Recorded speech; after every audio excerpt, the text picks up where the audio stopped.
أعوذ بالله من الشيطان.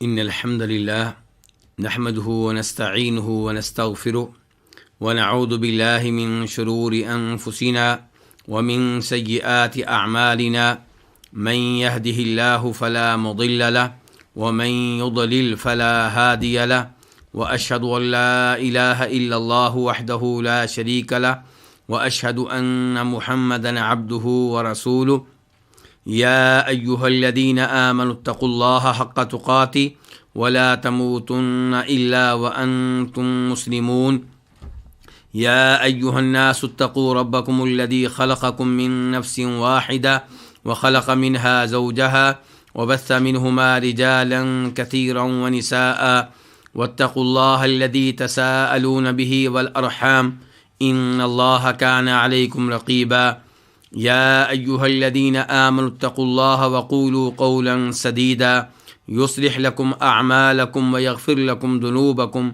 ومن يطع الله ورسوله فقد فاز فوزا عظيما أما بعد فإن خير الحديث كتاب الله وخير الهدي هدي محمد صلى الله عليه وسلم وشر الأمور محدثاتها وكل محدثة بدعة وكل بدعة ضلالة وكل ضلالة في النار. قال تعالى: أَوَكُلَّمَا عَاهَدُوا عَهْدًا نَبَذَهُ فَرِيقٌ مِّنْهُمْ بَلْ أَكْثَرُهُمْ لَا يُؤْمِنُونَ. یہ سورہ بقرہ کی آیت نمبر 100 ہے، اور اس آیت میں اللہ تعالیٰ فرما رہے ہیں، اور کیا جب بھی انہوں نے کوئی عہد کیا تو اسے ان میں سے ایک گروہ نے توڑ ڈالا، پھینک دیا، بلکہ ان میں سے اکثر لوگ مومن نہیں ہیں۔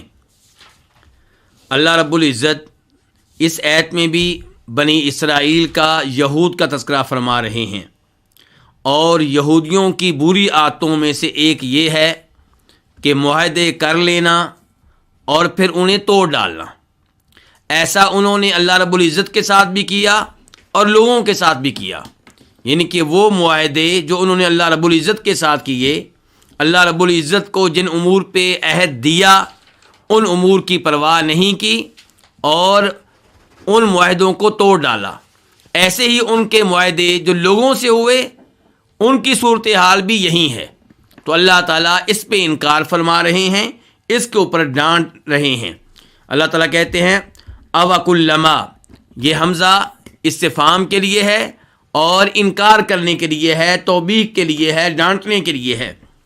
واو یہ اور کے معنی میں ہے، اور کیا جب بھی، کلما یہ شرط کا معنی بھی دیتا ہے، تکرار کا معنی بھی دیتا ہے، یعنی کہ ایسا کوئی ایک دفعہ نہیں ہوا، کئی دفعہ ہوا ہے۔ جب بھی، اور کیا جب بھی عاہدو انہوں نے معاہدہ کیا، عہدن کوئی بھی، کس سے کیا یہ نہیں اللہ تعالیٰ نے بتایا، یعنی اس کا مطلب یہ ہے کہ معاہدہ انہوں نے اللہ سے کیا یا اللہ کی مخلوق سے کیا، جس سے بھی کیا انجام کیا ہوا، جواب شرط کیا ہے، نبذہ، اس کو پھینک ڈالا، اسے توڑ ڈالا، کس کو، اس عہد کو، کس نے، فریق منہم، ان میں سے ایک گروہ نے، ان میں سے ایک جماعت نے۔ اللہ تعالیٰ کہتے ہیں معاہدے کیا توڑے، بلکہ بل اکثرہم لا یؤمنون، بلکہ ان میں سے اکثر مومن نہیں ہیں۔ اللہ رب العزت نے بنی اسرائیل سے جو عہد لیے تھے ان کا تذکرہ سورہ بقرہ میں بھی موجود ہے، سورہ مائدہ میں بھی موجود ہے، دیگر صورتوں میں بھی موجود ہے۔ مثال کے طور پہ اللہ تعالیٰ نے سورہ مائدہ میں بتایا ہے کہ ان سے کیا عہد لیا تھا، لَئِنْ أَقَمْتُمُ الصَّلَاةَ وَآتَيْتُمُ الزَّكَاةَ وَآمَنْتُمْ بِرُسُلِي وَعَزَّرْتُمُوهُمْ وَأَقْرَضْتُمُ اللَّهَ قَرْضًا حَسَنًا لَأُكَفِّرَنَّ عَنْكُمْ سَيِّئَاتِكُمْ وَلَأُدْخِلَنَّكُمْ جَنَّاتٍ تَجْرِي مِنْ تَحْتِهَا الْأَنْهَارُ۔ اللہ تعالیٰ فرما رہے ہیں کہ ہم نے ان سے عہد لیا کہ نماز قائم کرنی ہے، زکوٰۃ ادا کرنی ہے، اور تمام رسولوں پہ ایمان لانا ہے، بلکہ ان کی مدد کرنی ہے، اور قرض حسنہ دینا ہے۔ تم یہ کام کرو گے اللہ تمہارے گناہوں کو مٹا ڈالے گا اور تمہیں جنت میں جگہ دے گا۔ تو کیا یہ لوگ سب رسولوں پہ ایمان لائے، بلکہ ان کی تاریخ یہ کہتی ہے کہ رسولوں کی تکذیب کرتے رہے، رسولوں کو تنگ کرتے رہے، ان کی توہین کرتے رہے، انہیں قتل کرتے رہے۔ خصوصاً عیسیٰ علیہ السلام کو دیکھ لیں آپ، ان پہ ایمان نہیں لائے، بلکہ یہ دعویٰ کرتے رہے بڑے فخر کے ساتھ کہ ہم نے انہیں قتل کیا ہے، اور انہوں نے اپنی طرف سے انہیں قتل کیا، وہ تو اللہ رب العزت نے ان کو آسمانوں پہ اٹھا لیا، اور انہوں نے پھر ان کے مشابہ کسی شخص کو سولی پہ چڑھا دیا۔ لیکن ان کی صورتحال دیکھیں، عہد یہ لیا گیا تھا کہ ہر رسول پہ ایمان لانا ہے، بلکہ مدد کرنی ہے، اور انہوں نے بار بار اس عہد کو توڑا، اور یہی صورتحال ہمارے نبی کے ساتھ ہے۔ اس عہد کے مطابق ان پہ واجب تھا کہ آخری نبی جناب محمد صلی اللہ علیہ وسلم پہ ایمان لاتے، بلکہ ان کی مدد کرتے، لیکن یہاں پہ بھی انہوں نے ایمان لانے سے انکار کیا، آپ کو تنگ کیا، آپ کے راستے میں روڑے اٹکائے۔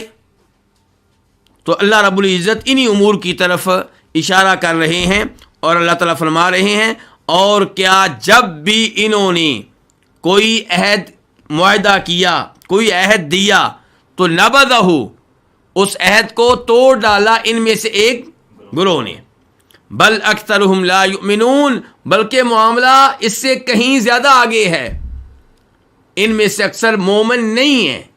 ان کے بعض چیزوں پہ ایمان لے آنا اور بعض چیزوں کے ساتھ کفر کرنا یہ ایمان نہیں ہے۔ مومن اسے کہتے ہیں جو ہر اس چیز پہ ایمان لائے جس پہ ایمان لانا واجب ہو۔ اس کے بعد اللہ رب العزت ارشاد فرماتے ہیں آیت نمبر 101 میں، وَلَمَّا جَاءَهُمْ رَسُولٌ مِّنْ عِندِ اللَّهِ مُصَدِّقٌ لِّمَا مَعَهُمْ نَبَذَ فَرِيقٌ مِّنَ الَّذِينَ أُوتُوا الْكِتَابَ كِتَابَ اللَّهِ وَرَاءَ ظُهُورِهِمْ كَأَنَّهُمْ لَا يَعْلَمُونَ۔ اور جب ان کے پاس، کن کے پاس؟ تذکرہ بنی اسرائیل کا، یہودیوں کا ہو رہا ہے، اور جب ان کے پاس آیا رسول، ایک رسول، من عند اللہ، اللہ کی طرف سے، مصدق، جو تصدیق کرنے والا ہے، تائید کرنے والا ہے، لما معہم، ان کتابوں کی جو ان کے پاس ہیں، نبذ فریق من الذین اوتوا الکتاب، تو پھینک دیا ان لوگوں میں سے ایک گروہ نے جنہیں کتاب دی گئی ہے۔ کس کو پھینک دیا؟ کتاب اللہ، اللہ کی کتاب کو کہاں پھینک دیا؟ وراء ظہورہم، اپنی پشتوں کے پیچھے، کأنہم لا یعلمون، گویا کہ یہ جانتے نہیں ہیں، گویا کہ انہیں علم نہیں ہے۔ اللہ رب العزت یہاں پہ بیان کر رہے ہیں کہ ہم نے ان کی طرف اپنے رسول کو بھیجا، کن کو؟ جناب محمد کو صلی اللہ علیہ وسلم۔ ان کو سب سے پہلے ان پہ ایمان لانا چاہیے تھا۔ کیوں؟ کیونکہ جناب محمد صلی اللہ علیہ وسلم ان کی کتب کی تصدیق کر رہے ہیں، تائید کر رہے ہیں، وہ وعدے کر رہے ہیں کہ تورات و انجیل واقعی اللہ رب العزت کی طرف سے نازل کردہ ہیں۔ وہ ان کی کتب کی تائید کر رہے ہیں۔ کیسے؟ ان کی کتب میں پشین گوئیاں موجود ہیں آخری نبی کی۔ جب آپ کہتے ہیں کہ میں آخری نبی ہوں اور آپ کے اوصاف بالکل وہی ہیں جو تورات و انجیل میں ہیں، تو یہ تصدیق ہے تورات و انجیل کی۔ تو اس لحاظ سے ان کو سب سے پہلے آپ پہ ایمان لانا چاہیے تھا۔ اور پھر یہ دیکھا جائے کہ یہ اہل کتاب ہیں، امی نہیں ہیں، ان پڑھ نہیں ہیں، پڑھے لکھے لوگ ہیں، ان پہ آسمانی کتابیں نازل ہوئی ہیں، اس لحاظ سے انہیں چاہیے تھا کہ سب سے پہلے آپ پہ ایمان لے کر آتے، لیکن انہوں نے ایسا نہیں کیا۔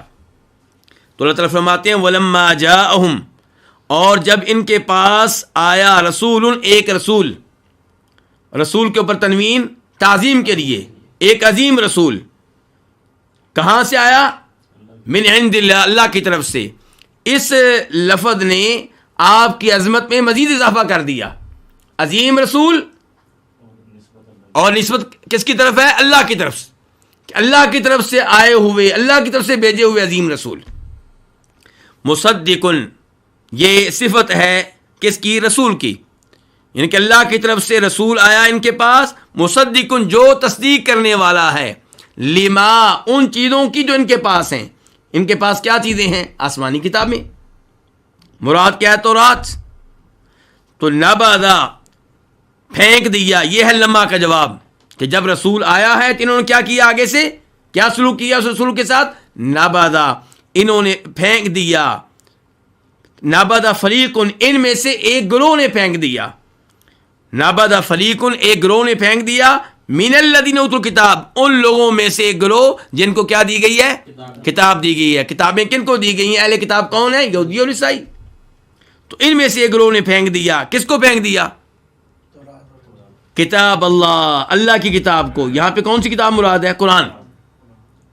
جب کہا گیا کہ اوت الکتاب، وہ لوگ جن کو کتاب دی گئی ہے، ان میں سے ایک گروہ نے اللہ کی کتاب کو پیچھے پھینک دیا.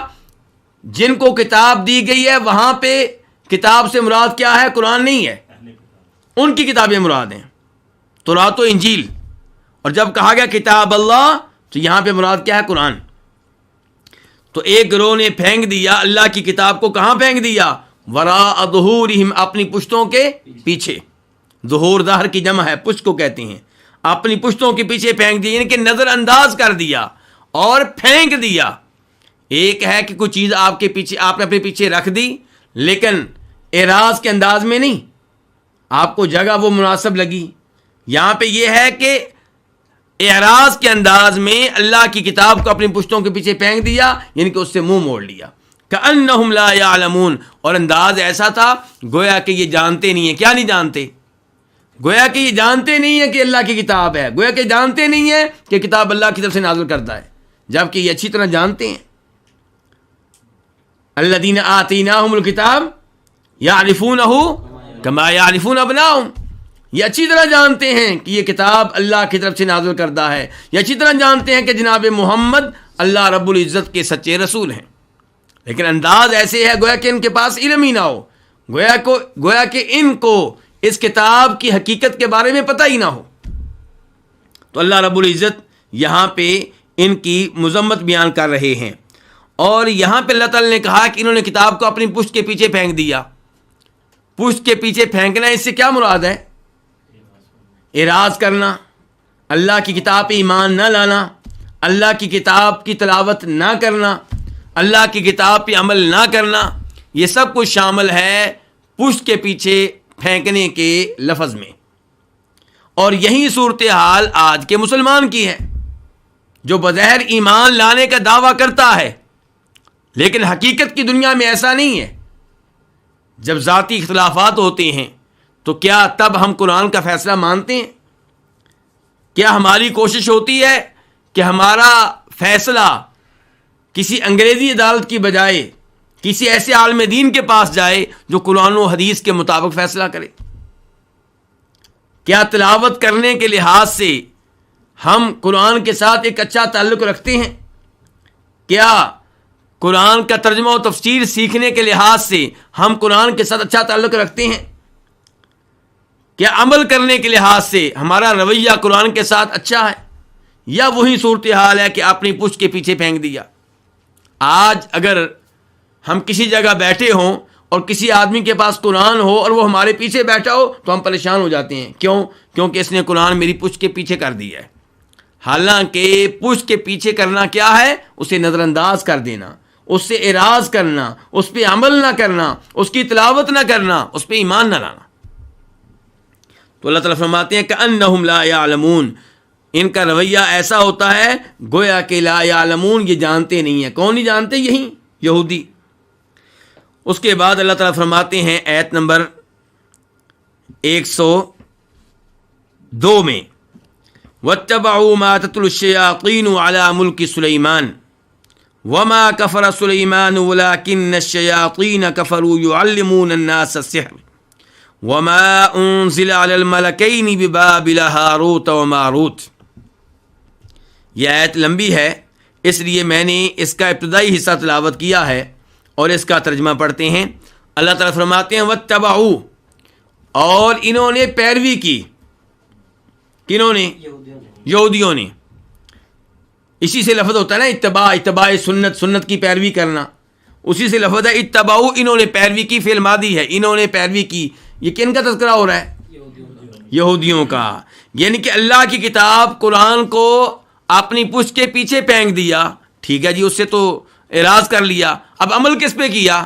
یہ اللہ تعالیٰ بتا رہے ہیں وَاتَّبَعُوا، پیچھے لگ گئے، پیروی کی، مَا تَتْلُو الشَّيَاطِينُ، اس چیز کی جسے شیطان پڑھا کرتے تھے، عَلَى مُلْكِ سلیمان، سلیمان علیہ السلام کے زمانے میں، ان کی حکومت میں، ان کے عہد میں۔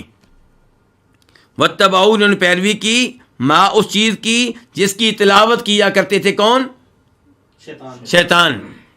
یہ تتلو لفظ جو ہے اسی سے تلاوت لفظ ہوتا ہے، جس کو پڑھا کرتے تھے شیطان، علی ملک سلیمان، کب پڑھا کرتے تھے؟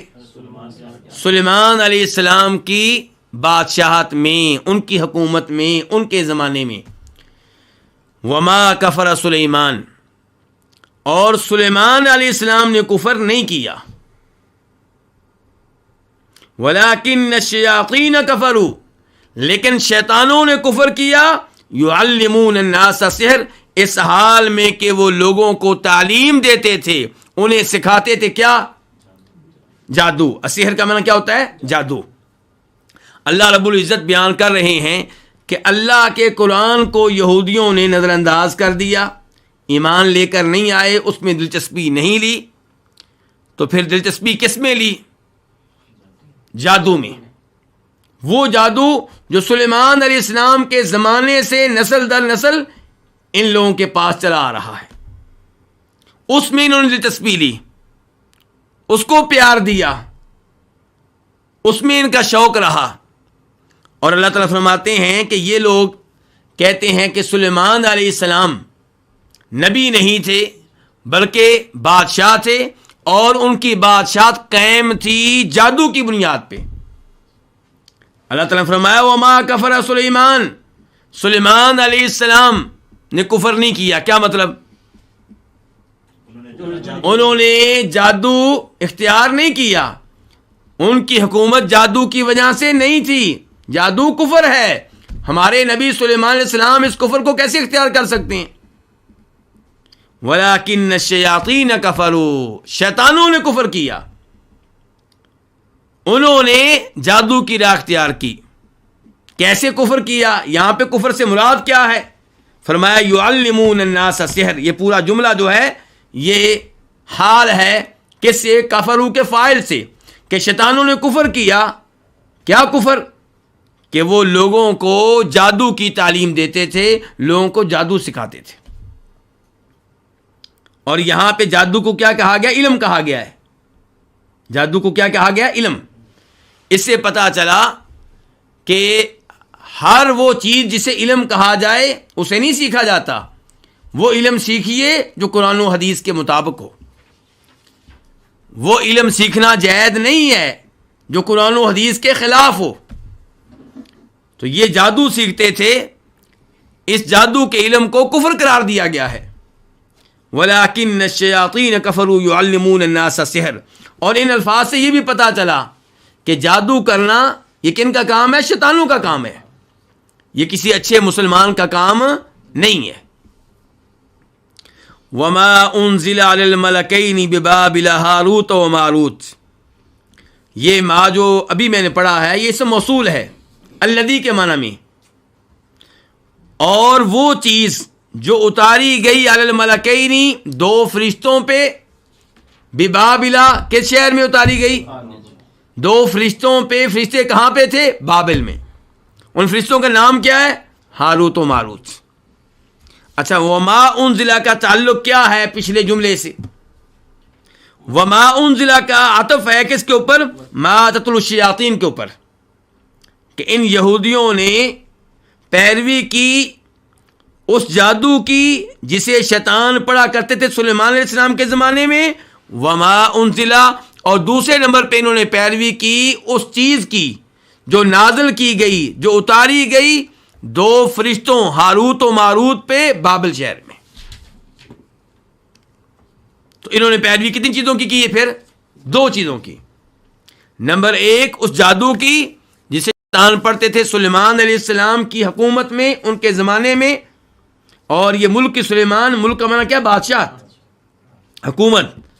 اور دوسرے نمبر پہ انہوں نے پیروی کی ہے اس چیز کی جو ہاروت و ماروت فرشتوں پہ اتاری گئی تھی بابل شہر میں. بابل کہاں ہے؟ عراق میں. بابل کہاں؟ عراق میں. الملکین 2 فرشتے. تو یہ وہ چیزیں ہیں جن کے پیچھے یہ لوگ لگے ہوئے ہیں اور پہلے بھی لگے ہوئے تھے. نبی علیہ الصلوۃ والسلام کے زمانے میں بھی انہوں نے قرآن سے اعراض کر کے جادو کی راہ اختیار کی، بلکہ آپ پہ جادو کیا. آپ لوگوں نے وہ روایت سنی ہوگی جسے امام بخاری رحمہ اللہ اپنی صحیح میں بیان کرتے ہیں کہ لبید بن عاصم یہودی نے آپ پہ جادو کیا. آپ کی کنگھی لی گئی اور کنگھی میں جو آپ کے بال موجود تھے وہ لیے گئے اور ان پہ جادو کیا گیا، اور کنگھی اور ان بالوں کو نر کھجور کے خوشے کے غلاف میں رکھ دیا گیا اور ایک کنویں میں پھینک دیا گیا. کنویں میں پھینک کر اس کے اوپر پتھر ڈال دیا گیا. تو ہمارے نبی علیہ الصلوۃ والسلام پہ اس انداز سے انہوں نے جادو کیا. جادو کا اثر کیا ہوا؟ ام المؤمنین عائشہ فرماتی ہیں کہ آپ کے ذہن میں یہ بات آتی کہ آپ اپنی کسی بیگم سے تعلقات قائم کر چکے ہیں جبکہ آپ نے تعلق قائم نہیں کیا ہوتا تھا. اور یہاں پہ یہ مسئلہ بھی واضح کر دوں کہ جادو برحق ہے، جادو ایک حقیقت ہے. ہمارا ایمان ہے اس بات پہ کہ جادو ایک حقیقت ہے، ورنہ اسلام کی طرف نسبت رکھنے والے کئی ایسے گمراہ فرقے گزرے ہیں اور ان کے افکار سے متاثر کئی لوگ اب بھی موجود ہیں جو جادو کی حقیقت کا انکار کرتے ہیں، کہتے ہیں جادو کی کوئی حقیقت نہیں. ان میں سے مشہور فرقہ اور گروہ کون سا ہے؟ معتزلہ.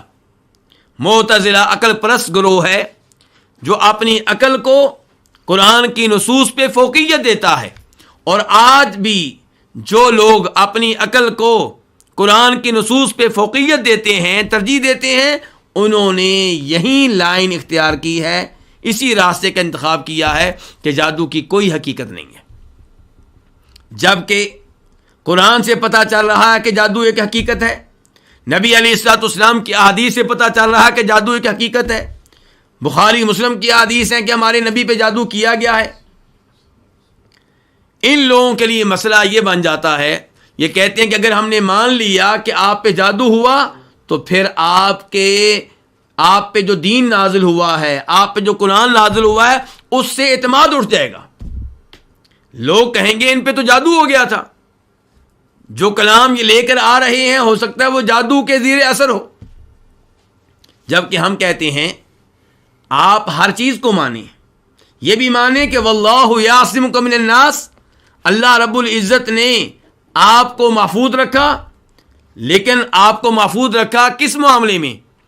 کیا یہ عصمت عام تھی؟ نہیں، عام نہیں تھی. اسی لیے تو آپ کو ایسی بکری کا گوشت پیش کیا گیا جس میں کیا تھا؟ زہر تھا. آپ نے وہ گوشت کھایا، بعد میں آپ پہ وحی نازل ہوئی تو پھر آپ رک گئے، لیکن اس کا کچھ نہ کچھ حصہ آپ کھا چکے تھے. اگر یہ عصمت مطلق طور پہ ہوتی تو آپ ایک بوٹی بھی اس بکری کے گوشت کی تناول نہ فرماتے. اور ایسے ہی آپ بیمار ہوئے، بیماری نے حملہ کیا، بخار نے حملہ کیا، آپ بیمار ہوئے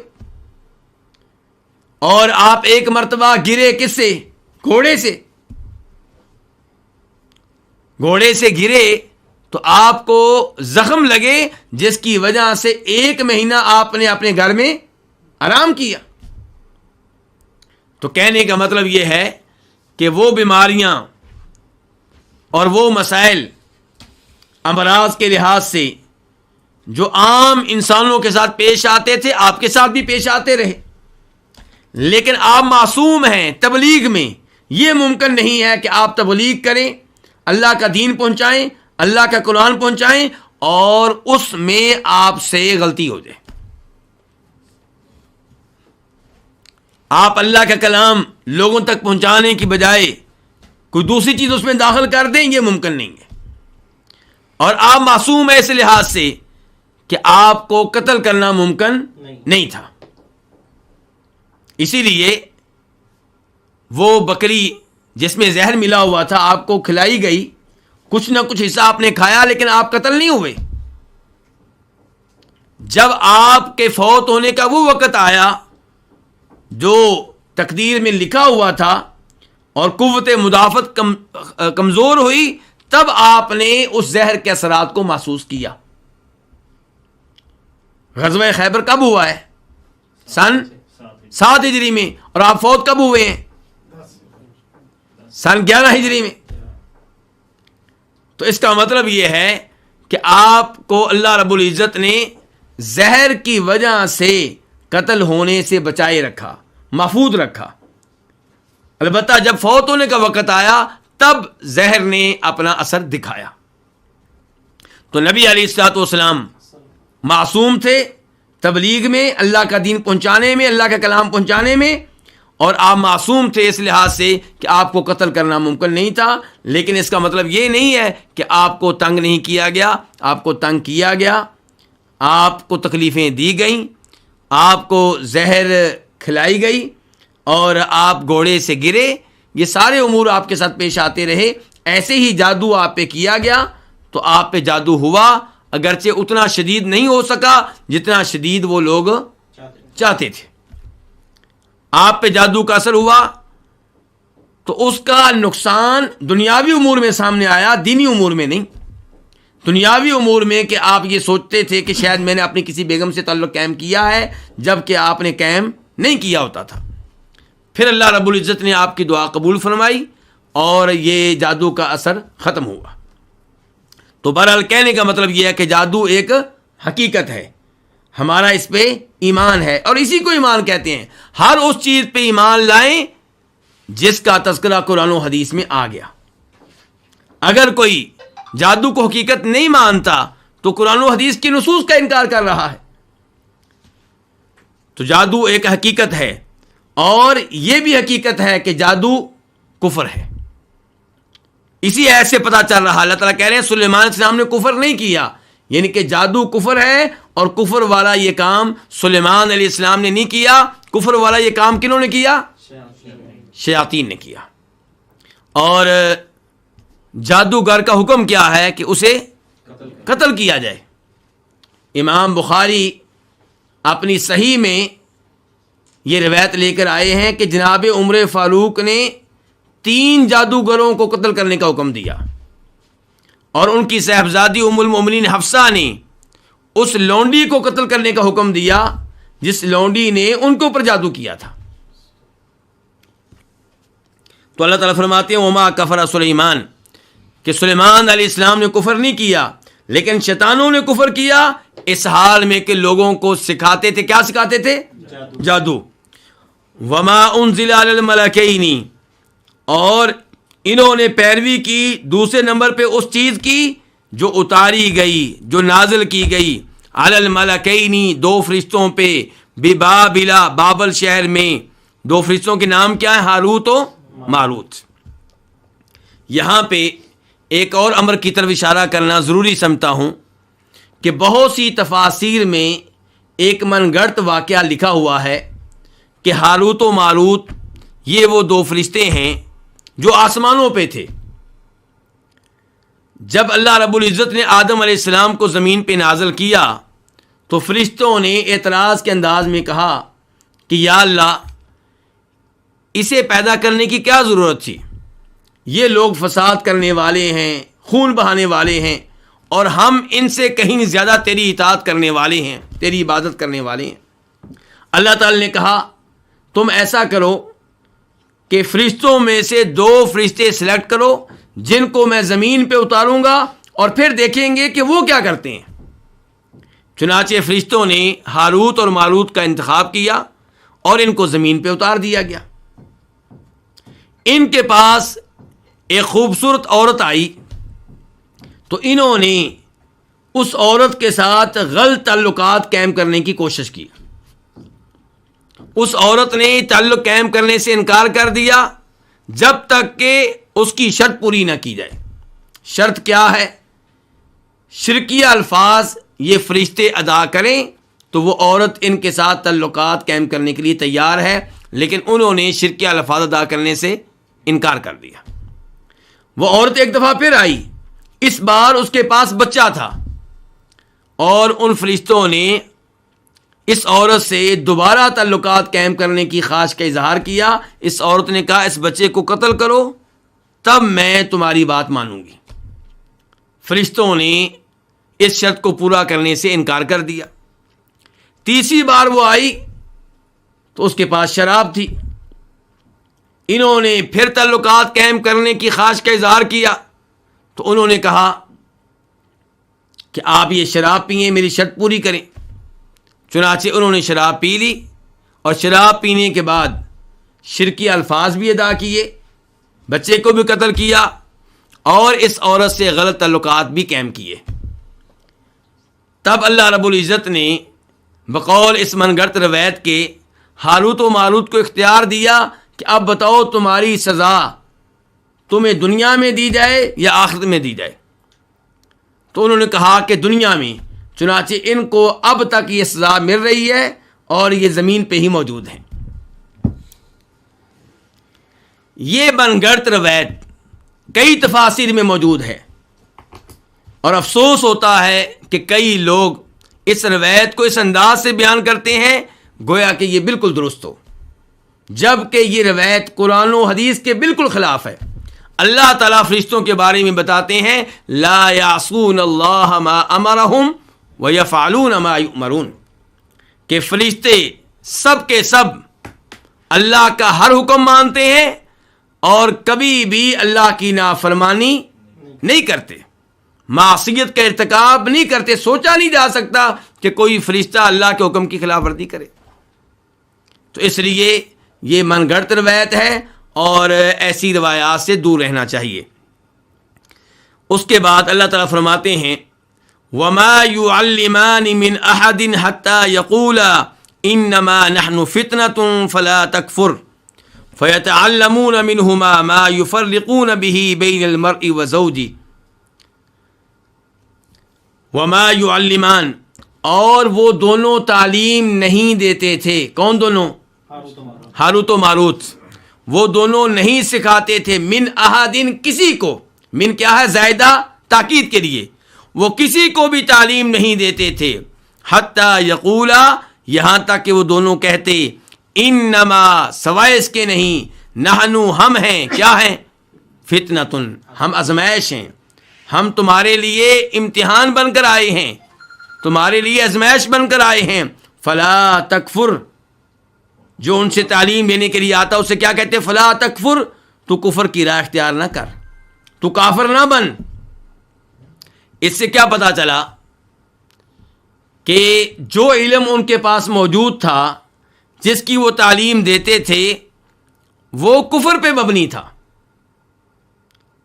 اور اللہ رب العزت نے ان کو آزمائش بنا کر نازل کیا۔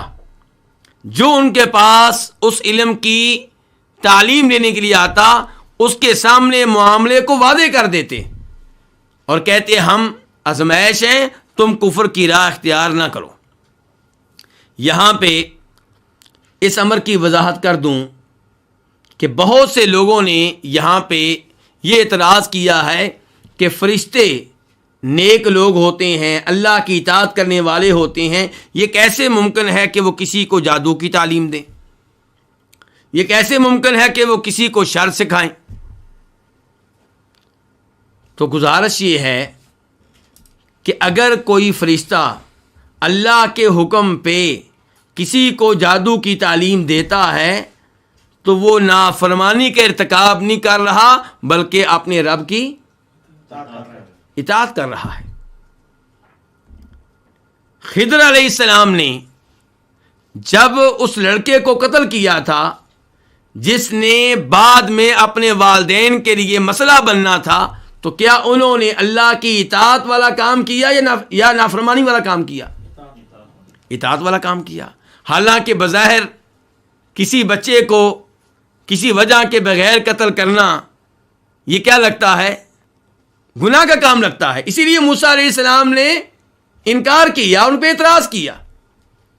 تو کہنے کا مطلب یہ ہے کہ یہ فرشتے جب اللہ کے حکم سے کوئی چیز سکھا رہے ہیں تو پھر یہ جرم نہیں ہے۔ اور کئی لوگ کہتے ہیں کہ یہ کیسے ممکن ہے کہ اللہ تعالیٰ فرشتوں پہ جادو نازل کرے، غلط چیز نازل کرے؟ تو اللہ رب العزت خیر کے بھی خالق ہیں اور شر کے بھی خالق ہیں. بدکاری، جادو، سود، قتل، یہ تمام چیزیں اللہ کی مخلوق ہیں. جیسے نماز کا خالق اللہ ہے، ایسے ہی برائی کا خالق کون ہے؟ اللہ ہے. اللہ رب العزت نے یہ تمام چیزیں پیدا کی ہیں. خنزیر کو پیدا کرنے والا بھی اللہ اور بکری اور گائے کو پیدا کرنے والا بھی اللہ. تمام چیزیں اللہ کی مخلوق ہیں. اللہ نے پیدا کرنے کے بعد بتا دیا کہ یہ چیزیں تمہارے لیے حلال ہیں، یہ چیزیں تمہارے لیے حرام ہیں. یہ تمام چیزیں ہمارے لیے امتحان کی حیثیت رکھتی ہیں. تو فرشتوں نے کسی جرم کا ارتکاب نہیں کیا.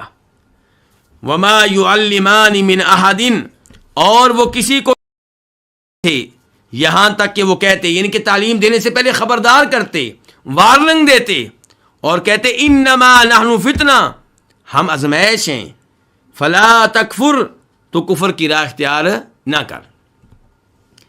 اب برائی سکھانے والے کون ہوئے؟ فرشتے. اور فرشتے کس کی طرف سے نازل ہوئے؟ اللہ رب العزت کی طرف سے. اس کا مطلب یہ ہے کہ کئی دفعہ انسان کے لیے گناہ کا راستہ، گناہ کا کام آسان کر دیا جاتا ہے. انسان کو اس موقع پہ خبردار ہو جانا چاہیے اور گناہ میں واقع ہونے سے بچنا چاہیے. اس کی کئی اور مثالیں بھی ہیں. اصحاب سبت، مچھلی والوں کا واقعہ آپ نے سنا ہوگا. یہودیوں کو ہفتہ کے دن کام کاج سے روکا گیا تھا، مچھلی کا شکار کرنے سے. دوسری جانب اللہ رب العزت کی طرف سے یہ امتحان دیکھیں کہ جس دن مچھلی کا شکار کرنا ممنوع تھا، اسی دن مچھلیاں کثرت کے ساتھ پانی میں ابر ابر کر سامنے آتی تھیں. کیوں؟ ان کا امتحان ہو رہا تھا. اللہ نے اس موقع پہ کیا کہا؟ کذالک نبلوہم، ہم ایسے ہی ان کا امتحان لے رہے تھے، انہیں آزما رہے تھے. اور پھر مسلمان حالت احرام میں نبی علیہ الصلوۃ والسلام کے ساتھ، ان کے لیے شکار ممنوع ہے. حالت احرام میں شکار کرنے کی اجازت نہیں ہے. لیکن اللہ تعالیٰ کیا فرماتے ہیں؟ یا ایھا الذین آمنوا لیبلونکم اللہ بشیء من الصید تنالہ ایدیکم ورماحکم لیعلم اللہ من یخافہ بالغیب. اللہ تعالیٰ کہہ رہے ہیں اے مومنو، دھیان سے سن لو، اللہ تعالیٰ لازمی طور پہ تمہارا امتحان لے گا، تمہاری آزمائش کرے گا. کیسے؟ شکار میں سے کسی چیز کے ساتھ. شکار تک تمہارا ہاتھ پہنچ رہا ہوگا، تمہارے نیزے پہنچ رہے ہوں گے. عام طور پہ انسان جب گزر رہا ہوتا ہے تو کیا شکار انسان کے اتنا قریب ہوتا ہے؟ لیکن اس موقع پہ اللہ کی طرف سے امتحان ہو رہا ہے. فرمایا تمہارے ہاتھ شکار تک پہنچ رہے ہوں گے، تمہارے نیزے پہنچ رہے ہوں گے. اللہ تمہارا امتحان لے گا کہ کون اللہ سے اس موقع پہ ڈرتا ہے. تو انسان کا یہ امتحان ہوتا ہے. اور یہ صبح و شام ہمارا امتحان ہوتا ہے. کیا؟ حلال رزق مشکل اور حرام کمانا آسان. بینک میں آپ سودی اکاؤنٹ کھول لیں، 1 لاکھ روپیہ جمع کروا دیں، ہر مہینے پیسہ آپ کو ملتا رہے گا. کیا حاجی صاحب اس میں کوئی مشکل پیش آتی ہے؟ بالکل نہیں، کوئی مشکل پیش نہیں آتی. اب سود آسان ہے اور رزق حلال کمانا مشکل ہے. دھوپ میں کام کرنا پڑتا ہے، محنت کرنا پڑتی ہے، رزق لینا پڑتا ہے کاروبار کرتے ہوئے. اور لوگ چاہتے ہیں، سوال کرتے ہیں کیا کہ میں نے کسی کے ساتھ کاروبار کیا ہے، میں نے اس کو 1 لاکھ روپیہ دیا ہے اور ہمارے درمیان طے یہ ہوا ہے کہ آپ نے مجھے ہر مہینے 5,000 روپیہ دینا ہے. سوال کرتے ہیں کیا یہ ٹھیک ہے؟ یہ سود ہے.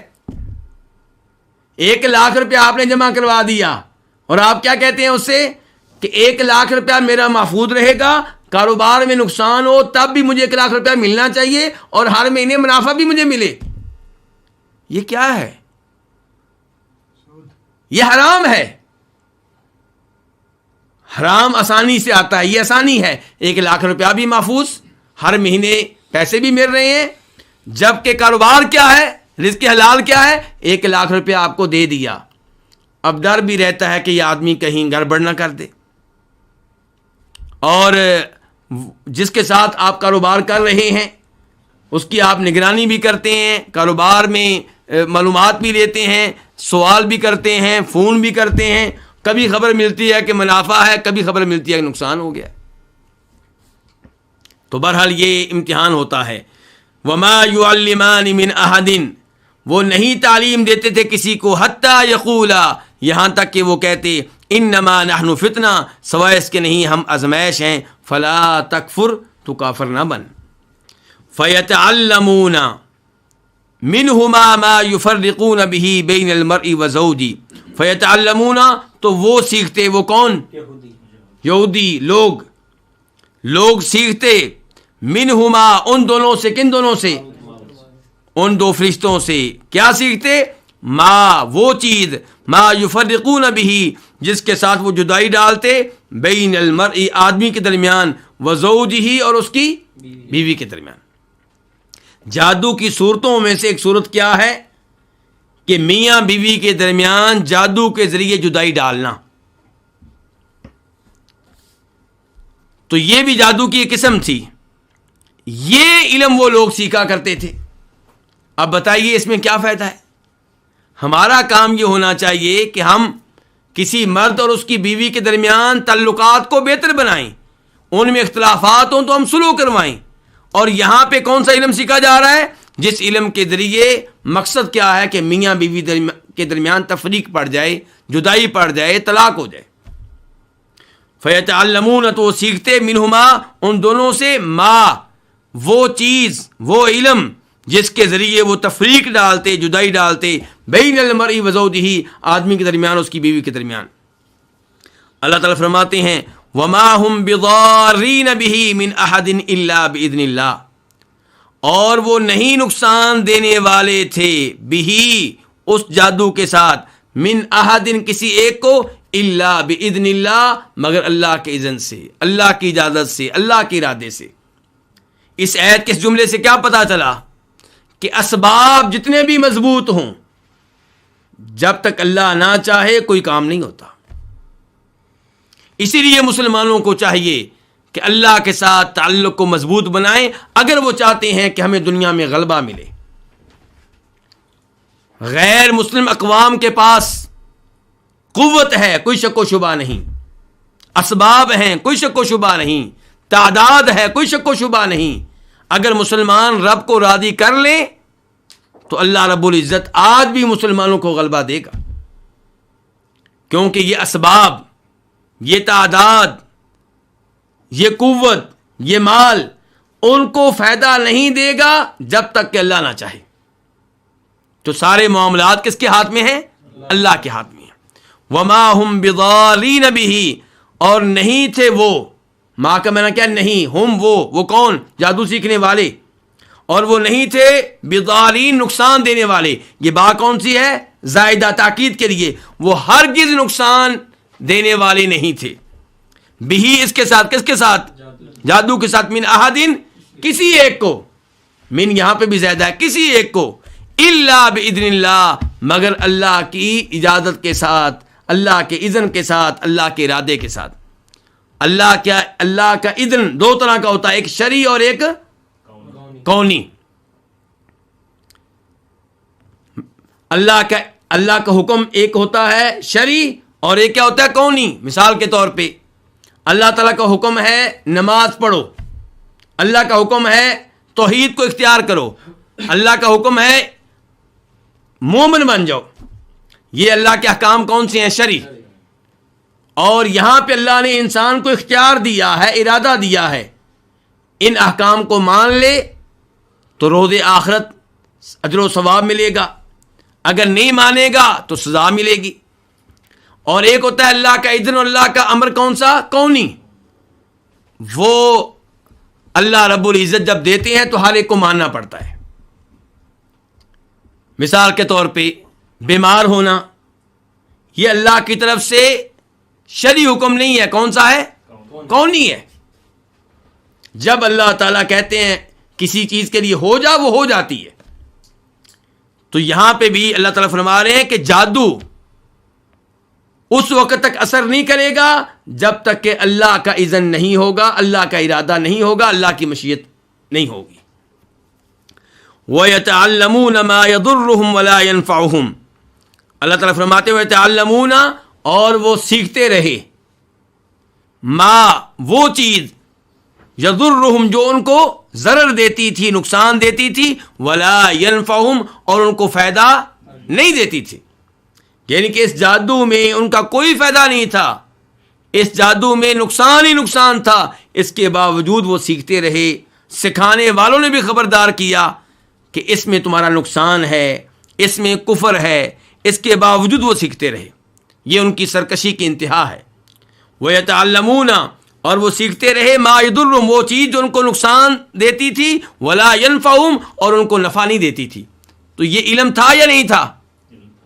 تو آج بھی افسوس کے ساتھ کہنا پڑتا ہے کئی والدین اپنے بچوں کو وہ تعلیم دے رہے ہیں جس میں نقصان ہی نقصان ہے، فائدہ کوئی نہیں ہے. مثال کے طور پہ وہ علوم جن کے نتیجے میں علم سیکھنے والا بچہ، ڈگری لینے والا بچہ کون سی نوکری لے گا؟ سود پہ مبنی نوکری لے گا.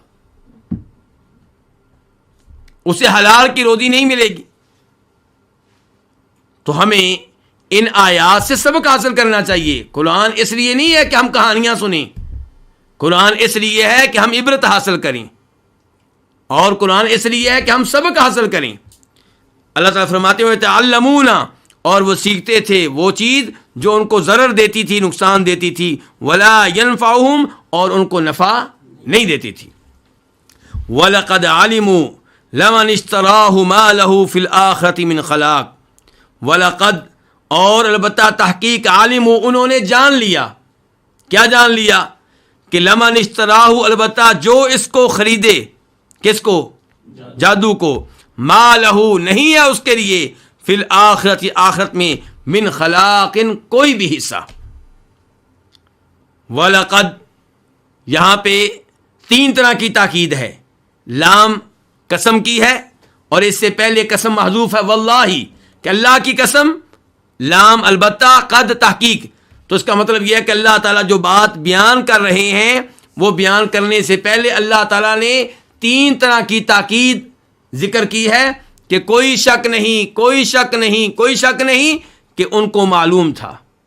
یعنی کہ کام جان بوجھ کر کرتے رہے، پتہ تھا جو علم ہم سیکھ رہے ہیں یہ آخرت کے لحاظ سے نقصان دہ ہے. جس کے پاس یہ علم ہوگا اسے آخرت میں کچھ نہیں ملے گا، پھر بھی سیکھتے رہے. وَلَقَدْ عَلِمُوا اور البتہ تحقیق انہوں نے جان لیا. کیا جان لیا؟ کہ لمن اشتراہ البتہ جو اس کو خریدے، کس کو؟ جادو کو، ما لہو نہیں ہے اس کے لیے، نہیں ہوگا اس کے لیے، فی الآخرت آخرت میں، من خلاق کوئی بھی حصہ. آخرت میں اسے جنت نہیں ملے گی، آخرت میں اسے اللہ کے چہرے کے دیدار کا موقع نہیں ملے گا، آخرت میں اسے حوض سے پانی پینے کا موقع نہیں ملے گا، آخرت میں اس کے لیے نقصان ہی نقصان ہے. اس کے باوجود سیکھتے رہے. اللہ تعالیٰ فرماتے ہیں وَلَبِئْسَ مَا شَرَوْا بِهِ أَنفُسَهُمْ اور البتہ بری ہے وہ چیز جس کے عوض میں انہوں نے اپنے آپ کو بیچ ڈالا. بئسا بری ہے، ما وہ چیز، شرو انہوں نے بیچ ڈالا، بھی جس کے عوض میں. کس کو بیچ ڈالا؟ انفسہم اپنے نفوس کو، اپنے آپ کو. اچھا، اپنے آپ کو بیچ ڈالا جس کے عوض میں وہ کیا چیز تھی؟ جادو. یعنی کہ جادو لیا اور بیچا اپنے آپ کو، یعنی کہ اپنے نفوس کو جہنم کی آگ کا ایندھن بنا لیا، اپنے آپ کو جنت سے محروم کر لیا. تو اپنے نفس کو بیچ ڈالا اور لیا کیا؟ جادو. تو اللہ تعالیٰ کہتے ہیں یہ جادو بہت بری چیز ہے جس کے عوض میں انہوں نے اپنے آپ کو بیچ ڈالا. لو کانوا یعلمون اگر وہ جانتے ہوتے. اس کا جواب کیا ہے؟ کہ اگر وہ جانتے ہوتے تو یہ علم نہ لیتے، اگر وہ جانتے ہوتے جادو نہ سیکھتے، اگر وہ جانتے ہوتے تو جادو والی حرکتیں نہ کرتے۔ اس کے بعد اللہ تعالیٰ فرماتے ہیں آیت نمبر 103 میں وَلَوْ أَنَّهُمْ آمَنُوا وَاتَّقَوْا لَمَثُوبَةٌ مِّنْ عِنْدِ اللَّهِ خَيْرٌ لَوْ كَانُوا يَعْلَمُونَ، اور اگر وَلَوْ أَنَّهُمْ آمَنُوا، اور اگر وہ ایمان لے آتے، کس چیز پہ؟ ہر اس چیز پہ جس پہ ایمان لانا کیا ہے؟ واجب ہے۔ اور اگر وہ ایمان لے آتے، واتقوا، اور تقوی کی راہ اختیار کرتے، متقی بن جاتے، تو لمثوبۃ من عند اللہ خیر، تو البتہ اللہ کے ہاں سے ملنے والا ثواب خیر، بہتر ہوتا۔ لمثوبہ کی لام کا معنی کیا ہے؟ البتہ، یہ بھی تاکید کے لیے ہے۔